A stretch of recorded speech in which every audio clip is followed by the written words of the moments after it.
할렐루야. 한 주 동안 평안하셨나요? 계속해서 우리 말씀으로 교회 스피릿에 대해서 깊이 생각해보고 있습니다. 네, 9번째 하고 있죠. 부제별로 해서 한번 쭉 생각해보면은, 첫째로 교회의 주인은 말씀이신 주 예수 그리스도다. 둘째로 교회의 신자는 말씀으로 태어난 존재다.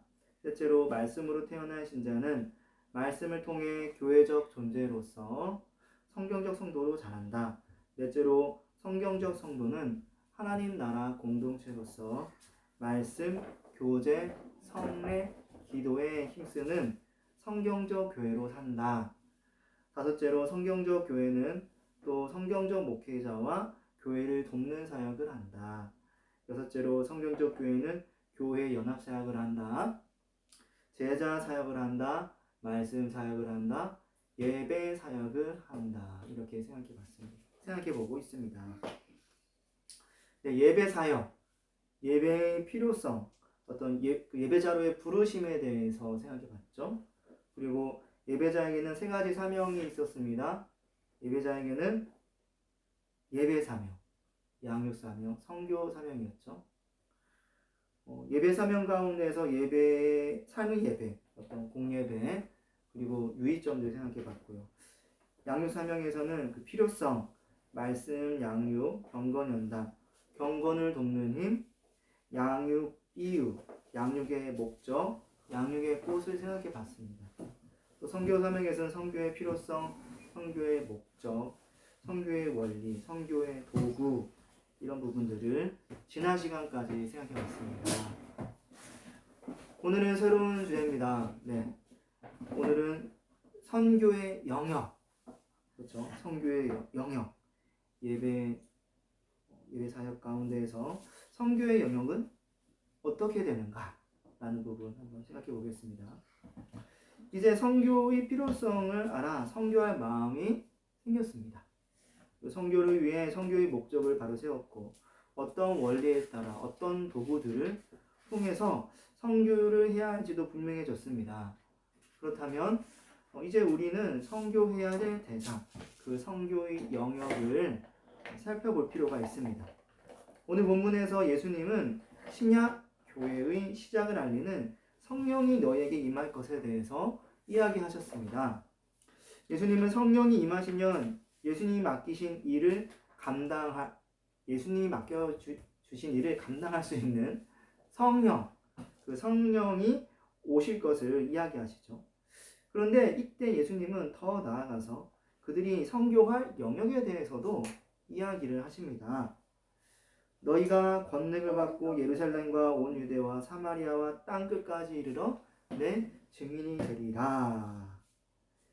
예루살렘, 온 유대, 사마리아, 땅끝. 우리는 보통 선교하면 우리 가족 아니면 우리 주위 사람들을 생각하거나 아니면 아주 멀리 있는 그 해외 선교지 오지를 이야기합니다. 예수님에게 있어서 선교의 영역이란 그럼 어떤 의미였을까요? 예수님이 말씀하신 선교의 영역에 대해 한번 생각해 보도록 하겠습니다. 8절 말씀 이렇게 시작합니다. 오직 성령이 너희에게 임하시면 너희가 권능을 받고 예루살렘 성, 이 도시는 구약시대 다윗이 가나안 사람들을 쳐서 점령한 후 세운 성으로 옛날에는 다윗성이라고도 불렸습니다. 시온성이라고도 불리기도 했죠. 예루살렘은 다윗 시대 때부터 이스라엘의 중심 도시였고 당시 예수님 시대에서도 유대인들에게도 정치, 경제, 문화, 신화 모든 면에서 중심지였습니다. 구약시대 때 바벨론에게 멸망당하고 나서 남유다 왕국이 바벨론 포로 생활했었죠. 포로 생활을 끝내고 나서 돌아왔는데 어디로 돌아왔냐면요, 바로 이 예루살렘으로 돌아왔습니다. 다 파괴되어버린 성읍 예루살렘으로 돌아온 것이죠.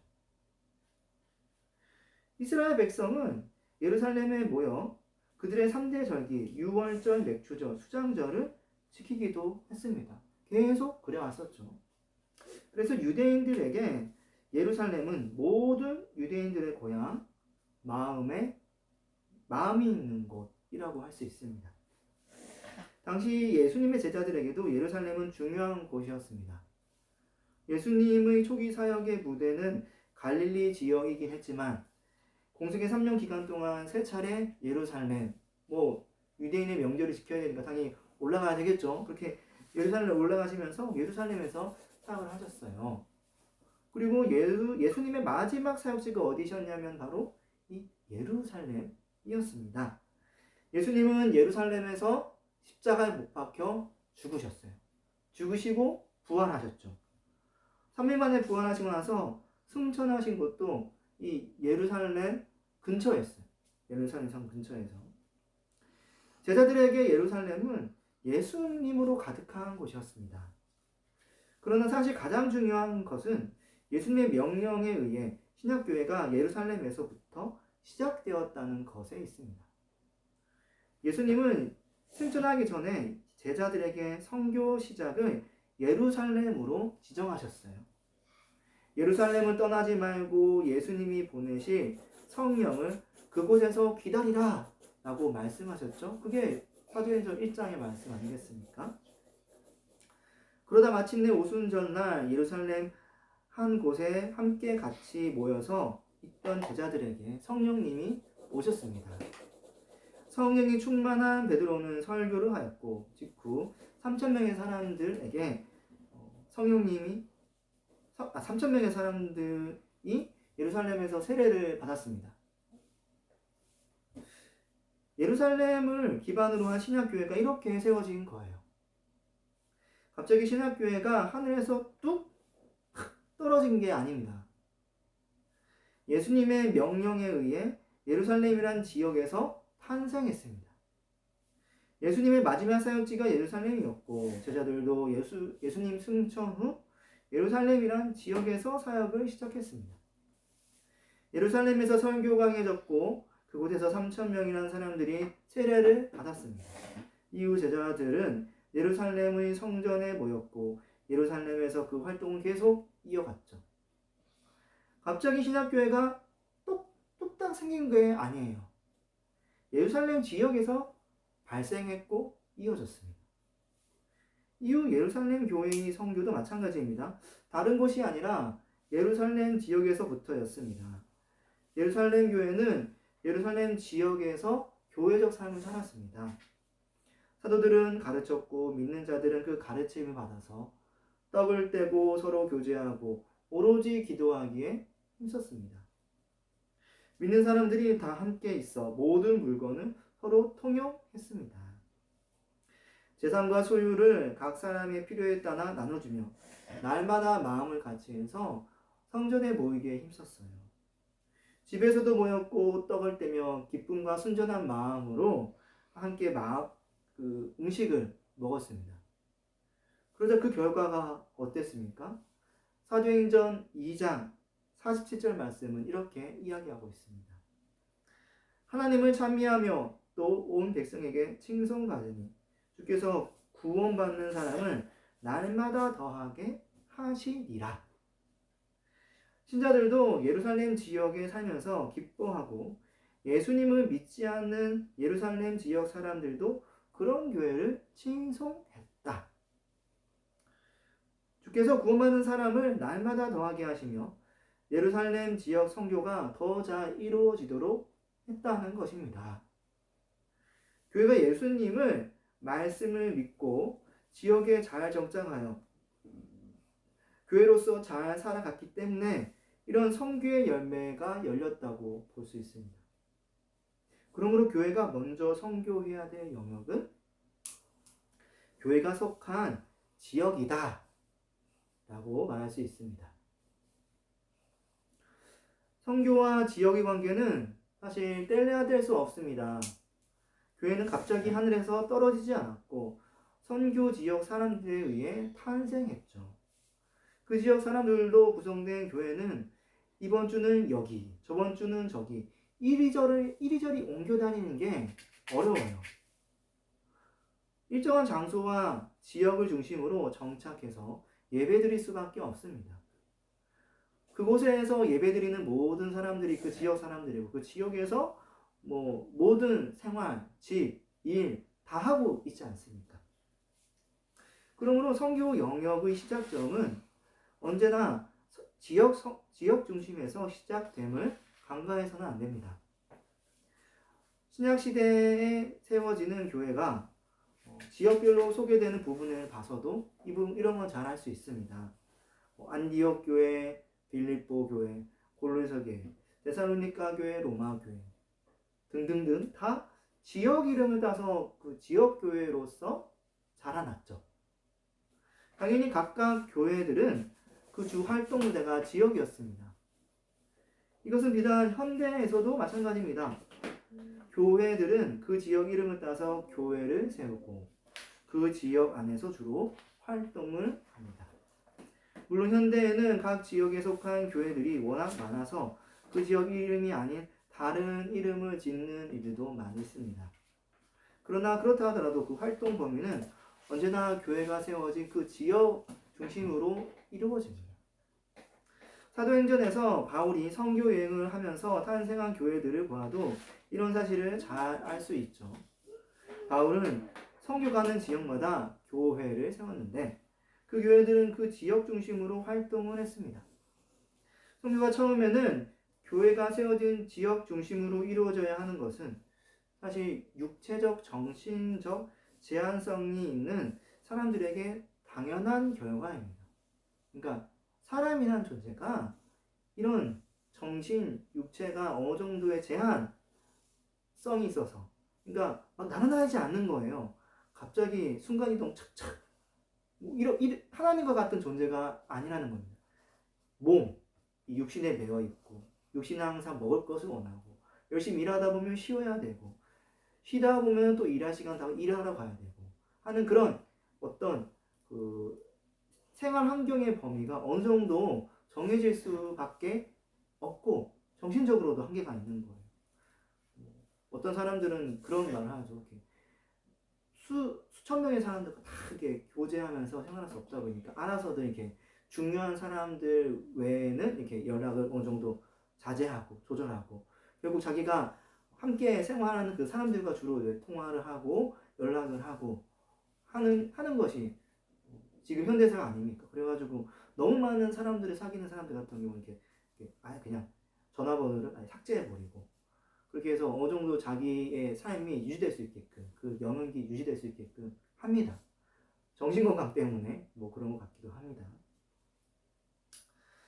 사람은 몸이 힘들면 어쩔 수 없습니다. 그렇죠? 좋은 사람 만나도 몸이 힘든데 어떻게 하겠습니까? 사랑하는 사람을 만나도 마찬가지겠죠. 힘들면 가서 쉬어야 됩니다. 육체가 말을 듣지 않기 때문에 너무 멀리 떨어져 있으면 만나러 가는 것이 너무 어렵습니다. 정신적으로도 그날 큰 욕을 당해서 정신이 피폐해져 있으면 아무리 정신력이 강한 사람이라도 그날 전도하는 게 어렵죠. 사람이 이렇듯 육체적, 정신적 제한성이 있기 때문에 선교도 마찬가지인 거예요.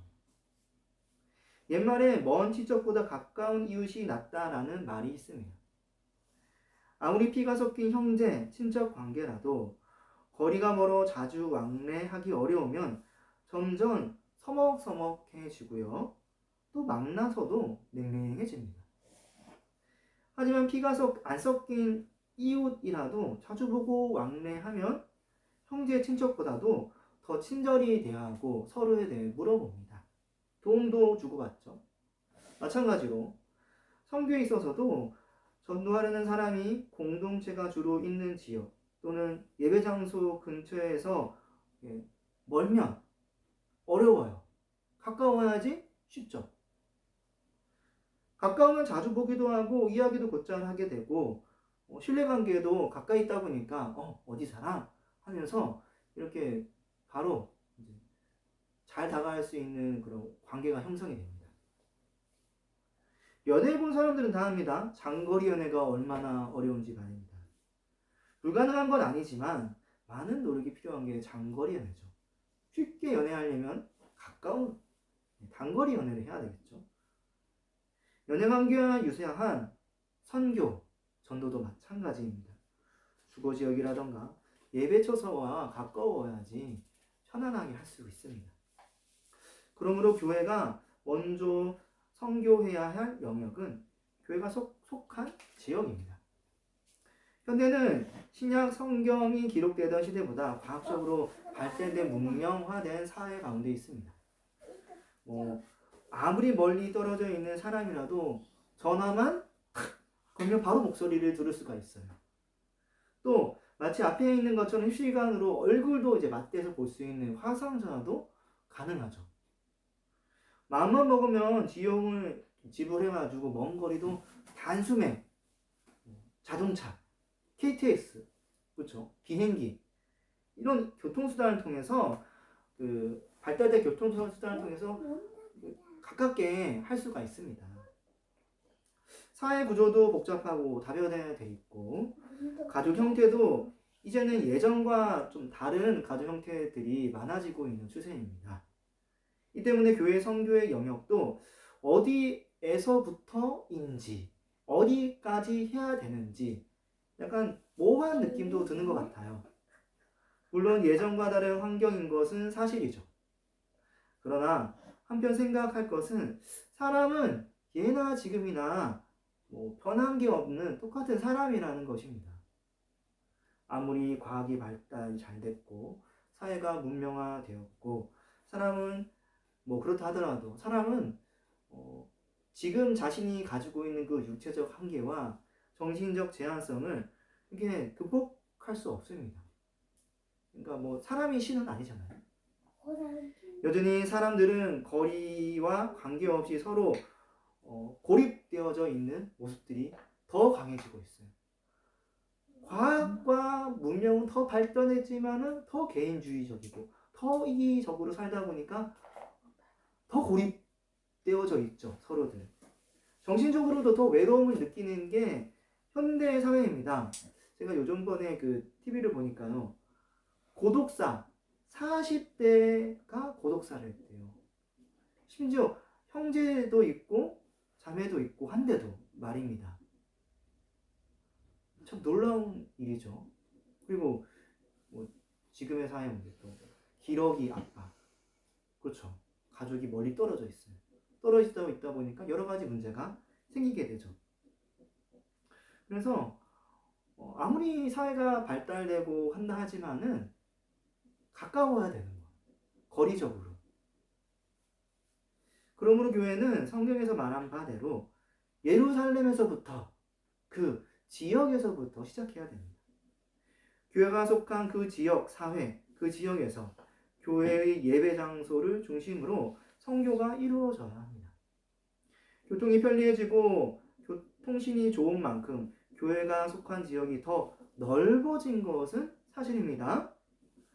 하지만 그렇다 할지라도 어찌됐든 중심으로 모이는 장소는 일정하고 그 지역의 사람들도 교회를 자주 보고 있습니다. 어디를 선교해야 할까요? 그 지역 선교가 먼저인 겁니다. 교회 공동체 지체들의 주로 머무는 지역 사람들에게 선교해야 합니다. 또 사람들은 가까운 데 있는 사람을 더 신뢰하기 마련이죠. 그래서 예배 처소라던가 아니면 교회에 소속되어 있는 성도님들 근처에 있는 분들 아니면 가까운 관계에 있는 그래서 그 지역 사회 네트워크 구조라고 해야 될까요? 그런 안에서 선교가 되어지는 것이 바람직합니다. 계속해서 예수님은 교회의 선교 영역이 확장시켜 나가십니다. 다음으로 이렇게 이야기하고 있습니다. 오직 성령이 너희에게 임하시면 너희가 권능을 받고 예루살렘과 온 유대와 예수님께서 사역하시던 당시 가나안 땅과 그 주변 지역을 좀 보면요. 유대 지역과 이두메, 사마리아, 갈릴리, 또 페레아, 데가볼리스, 드라고니 등이 있었습니다. 그 중에서 유대 지역은 유대인들이 주로 거주하는 땅으로 그 중심 도시가 바로 예루살렘이었죠.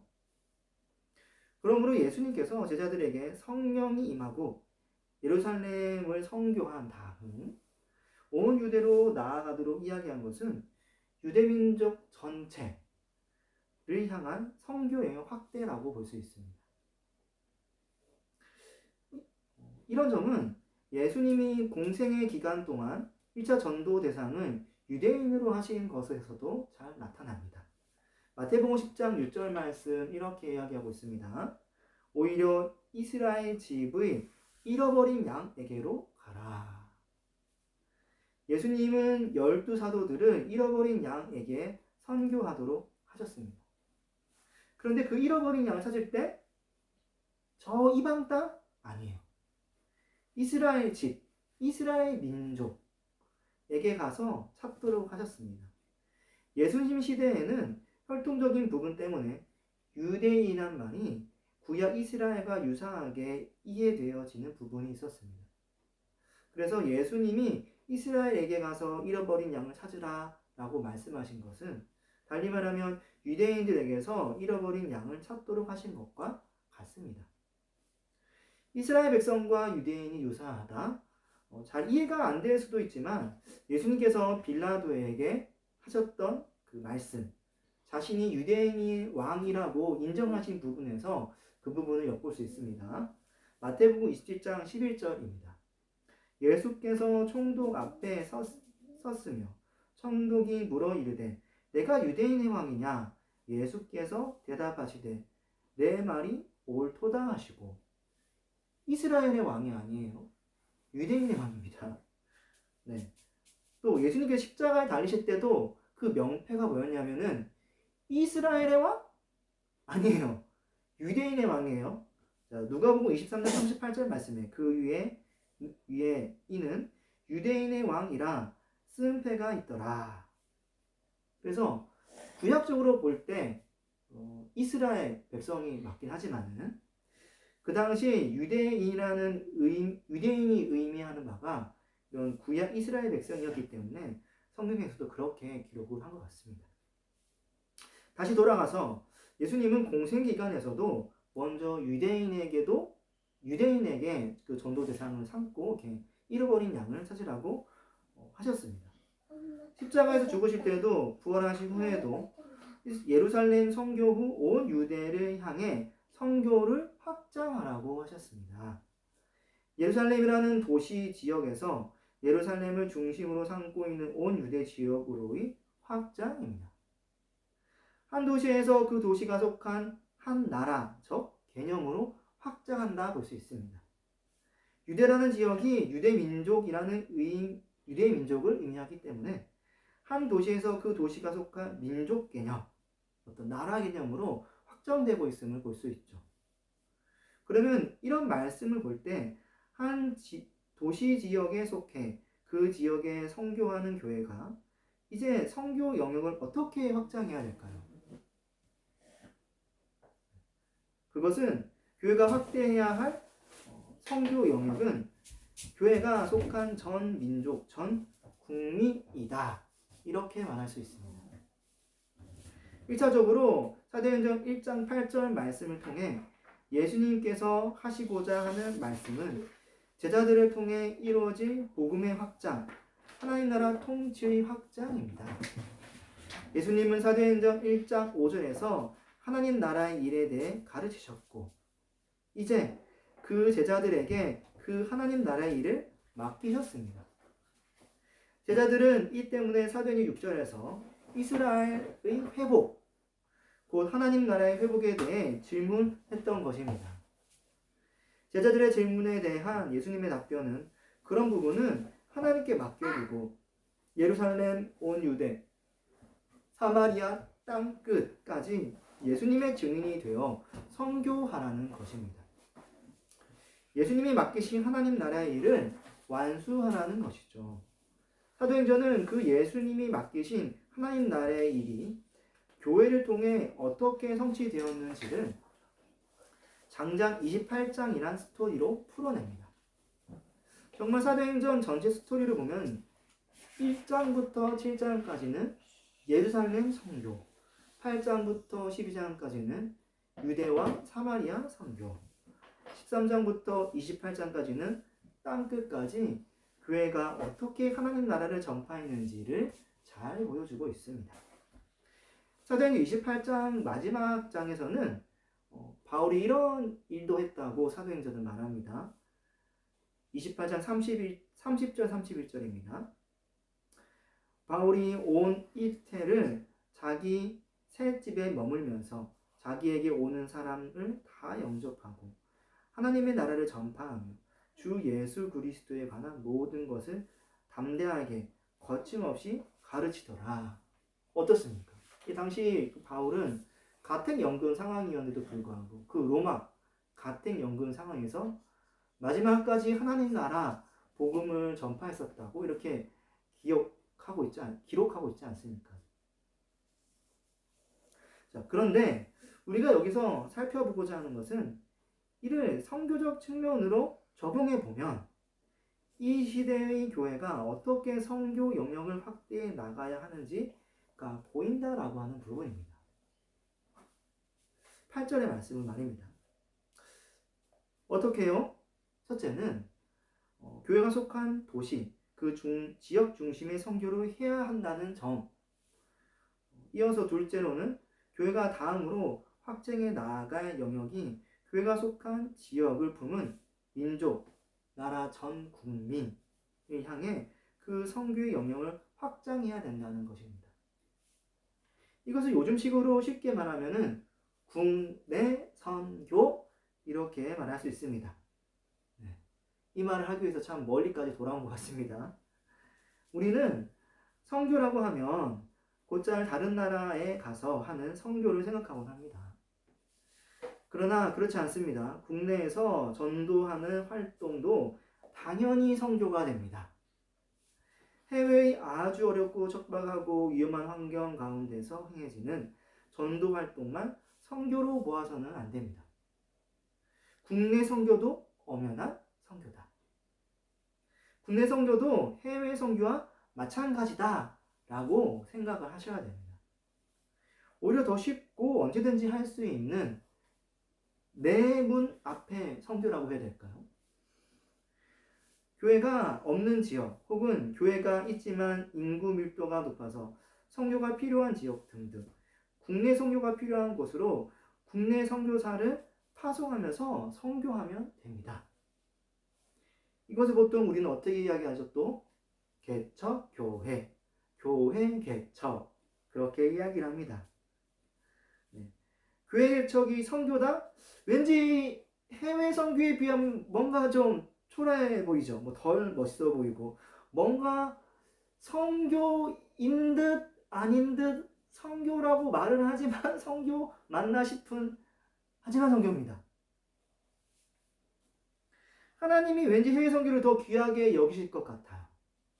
하지만 다 똑같은 선교입니다. 그래서 교회가 확대하며 해야 될 그 선교 영역 그 다음은 교회가 속한 전 민족, 전 국민, 국내 선교다 이렇게 생각해야 됩니다.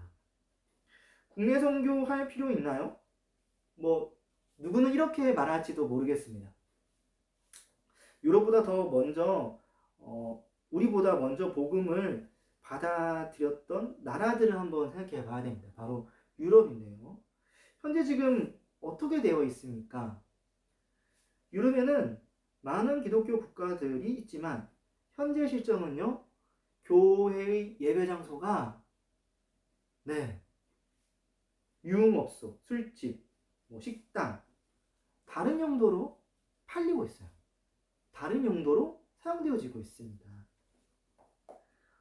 즉 점차 교회가 죽어가고 있다는 거예요. 그래서 현재 유럽은 정통적 기독교 국가들이 있었던 곳이긴 하지만 오히려 해외 선교를 받아야 하는 그런 상황에까지 내몰렸다 이렇게 봐야 됩니다.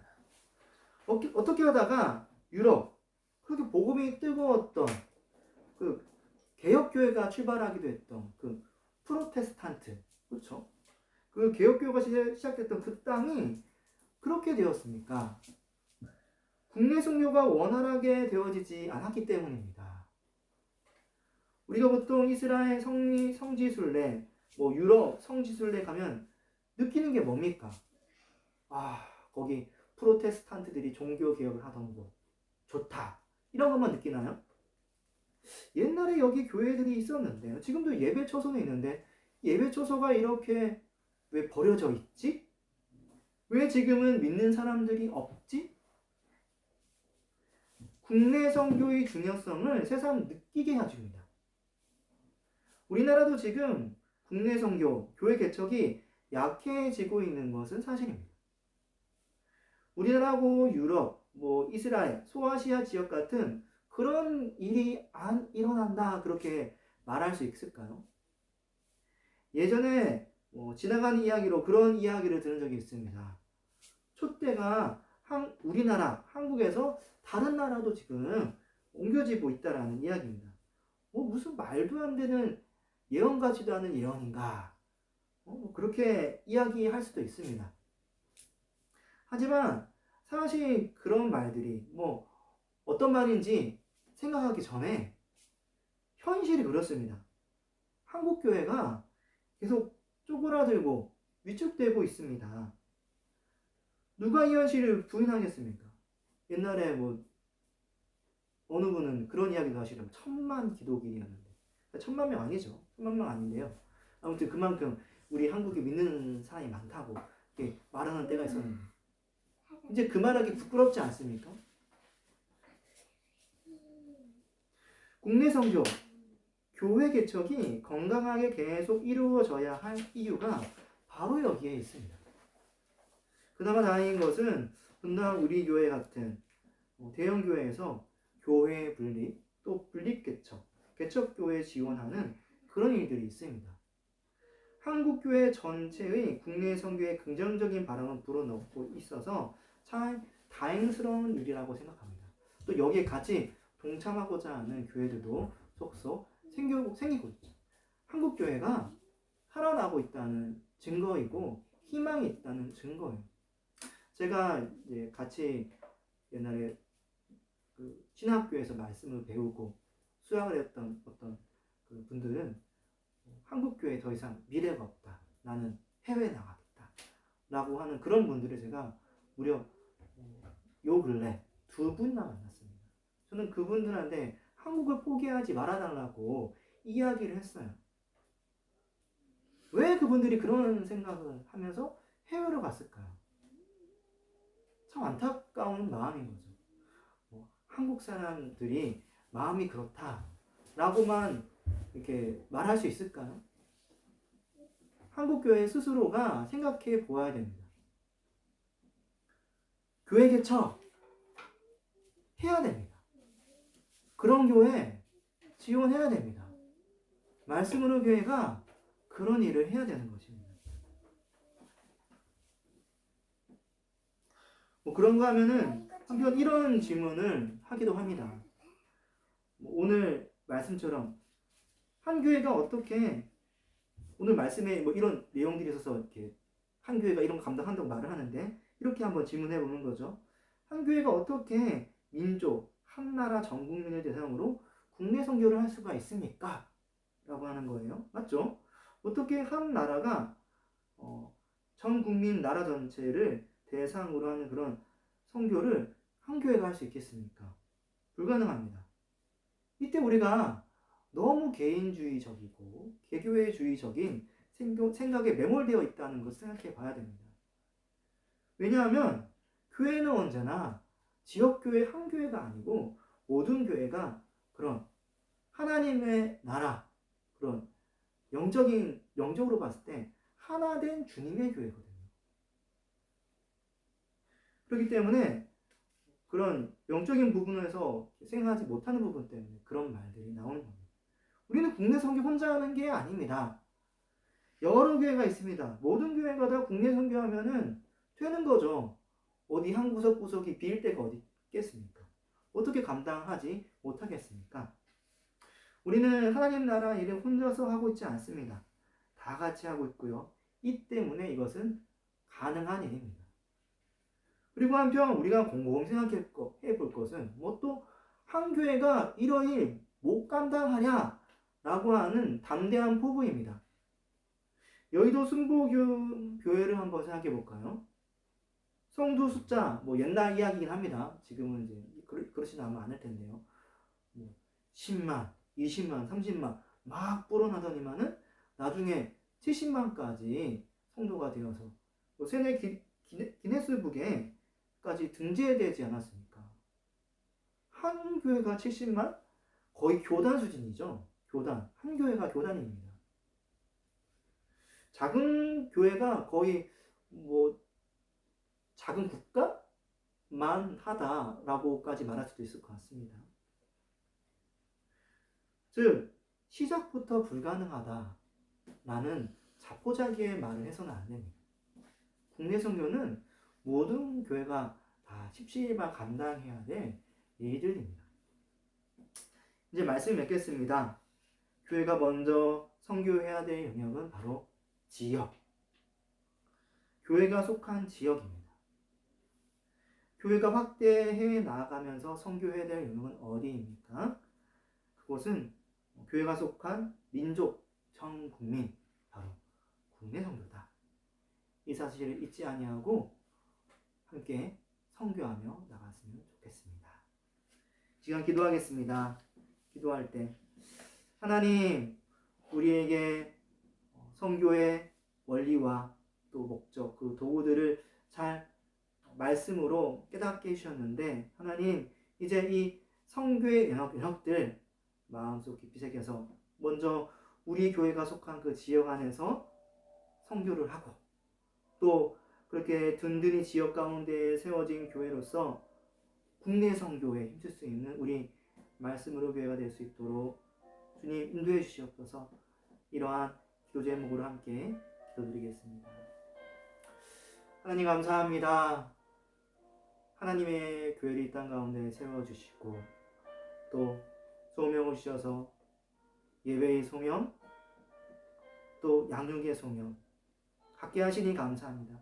이제 선교의 소명을 감당하면서 나아가야 할 텐데 아버지, 이 선교의 영역을 분명히 알아서 이리 해야 될까 저리 해야 될까 모호한 가운데 아버지, 여기 다니고 저기 다니고 하는 것이 아니라 한 삽 한 삽 우리가 해야 될 그 선교의 영역들을 파고 또 파고 또 파서 주님께서 기뻐하시는 그 열매를 많이 맺을 수 있도록 도와주시옵소서. 정말 주님께 함께 드리는 그 예배로의 초대인 선교를 잘 감당하는, 지역에서 감당하는 말씀으로 교회가 될 수 있도록 도와주시옵소서. 아버지, 이렇게 지역에서부터 시작된 선교가 이제 국내 선교로 뻗어나가게 될 줄 믿습니다. 아버지, 그 어떠한 많은 것들을 목표로 두고 하는 그러한 기도는 아닙니다.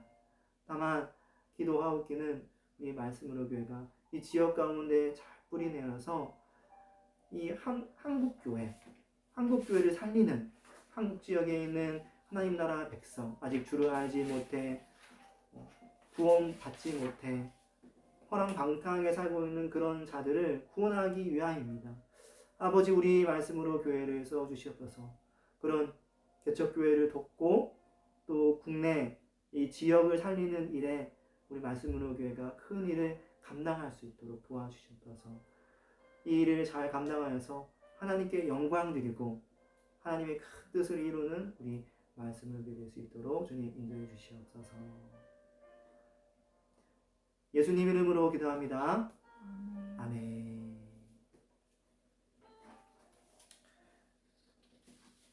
네. 찬양 찬송가 400